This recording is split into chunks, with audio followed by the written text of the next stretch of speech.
Now, coming up next on ABC TV is the final ever edition of 7:30 Victoria, and for the last time on a Friday night, the host of that show, Josie Taylor, joins me at the desk. So, Jose, what's the plan for your swan song? Tam, we're going out doing what we do best and what the program's done for nearly 20 years. We look at in-depth at state politics and issues. And tonight, with two new young political leaders on both sides of the new Victorian Parliament, we ask, can they actually do things differently and get along? We'll see. Good question. Sounds great. Go well. Thank you. It is an important show, so stay with us. Good night. Tonight on the last 7:30 Victoria, after the election, the shock in Shepparton. We are worthy of having the same sorts of services that the other regions have been enjoying, and they've been getting them because they've been marginal. And the sign of a new kind of party politics. If Daniel Andrews wants to sit down with me over a cup of coffee, a cup of tea, or even after hours over a beer, I very much look forward to catching up with him before the Parliament resumes.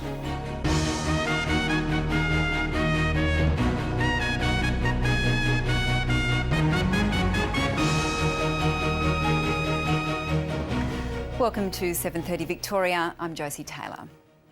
Well, the state's new Labor government has been sworn in and Parliament will be back later this month. While new Premier Daniel Andrews has a comfortable majority in the lower house, the upper house is likely to be fragmented, to say the least. Its final makeup won't be known until just before Christmas. But one thing is certain, there'll be quite a jumble of parties. On our final program tonight, we'll be talking to new and departing party leaders, as well as the Premier. But first, to the scene of the shock of election night, Shepparton. The Nationals were turfed out after nearly half a century by independent Susanna Sheed. Sarah Farnsworth travelled to Shepparton to meet its new representative and to analyse what comes next for the National Party that's been rocked by a tumble in support across the state. Out of this bare makeshift Everybody in Australia is talking about Shepparton, and that is just a fantastic thing. Change hasn't been limited to Shepparton. There have been some major comings and goings on Spring Street. The Liberals have selected 40-year-old Matthew Guy as their new leader as they try to regroup and regenerate in opposition. The Nationals also have a new leadership team. Then there's the Greens, celebrating a toehold in the lower house. But pride of place, of course, goes to Labor. Its dreams of government became reality as Premier Daniel Andrews and his hand-picked cabinet were sworn in at Government House. It's beginning to look a lot like Christmas everywhere you go. over a beer to debate some of those issues that we need to get through the Parliament for the best interests of the state, then I'll be all ears. And as promised last week, Daniel Andrews sat down with me a short time ago for his first and last 7:30 Victoria interview as Victorian Premier. Daniel Andrews, welcome back and congratulations. Thanks very much, Josie. It's a great pleasure to be with you. How's your first couple of days It's got been? that very cautious, very deliberate way, and that's always a good way to go. Daniel Andrews, congratulations on becoming Premier and thank you very much for talking to us. Thanks very much, Josie.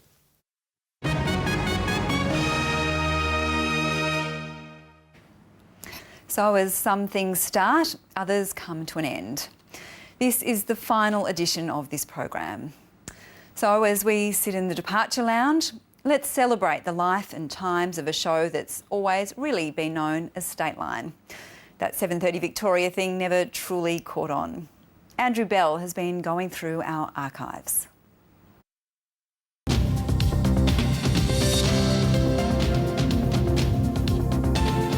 This is how it all began.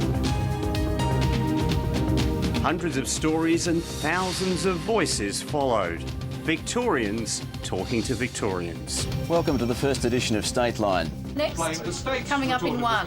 Every week the state had a place all of its own, where issues great and small could be argued, investigated, celebrated, or just put on show. I'm Josephine Cafagna. I'm Guy Stainer. I'm Josie Taylor. Let's have a look at what they have to say. The program changed names. won many awards, and throughout its bread and butter was politics. A quick look at the highs and lows of Jeff Kennett's Victoria. Stateline began at the halfway mark of the Kennett era.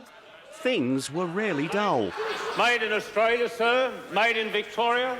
Over the years, other leaders had their moments too. But the new Labor Party's only interested in their mates and the cafe latte set and those people who are pretentious Williamstown wankers. If you ask somebody who goes to the Grand Prix, would they agree the government should spend something on Pompeii at the museum, they'd probably say no.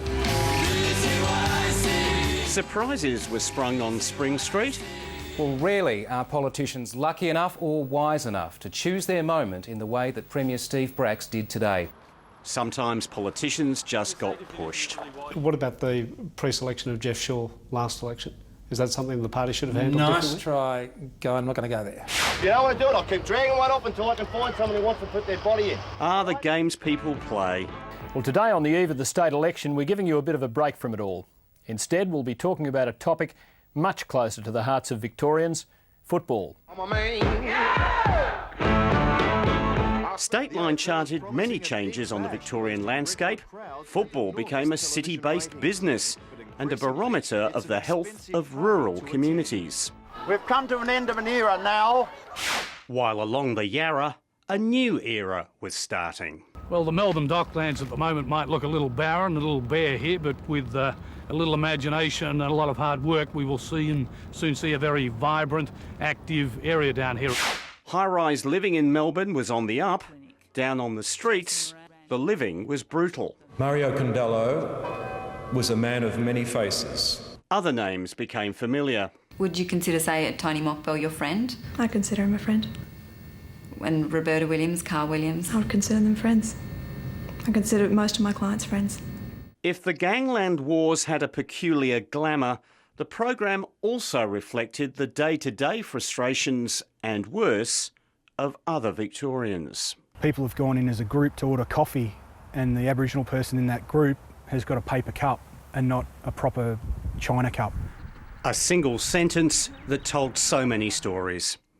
But when it came to one event, there were never, ever enough words. Black Saturday. A town smothered by such collective grief and loss that many wondered if it would ever feel as alive as it once was. It's been a pretty dead place since the 7th of February in a lot of ways. As Marysville and the other fire-ravaged communities recovered, so the program returned to chart progress and setbacks. The money that was given was great, but because of the restrictions around it, it couldn't go to business to help, $300 million. If we'd been able to take $50 million of that and put it towards economic development, the difference that could have made. Catastrophes and their aftermath are the trickiest stories. The worst of times. We've got nothing. This is what we've worked for all our life. The best of humanity. Well, you've certainly had plenty of help come out. Yeah, it's been brilliant. The local communities are unbelievable. Come on. I am the man. Community, of course, can take many forms.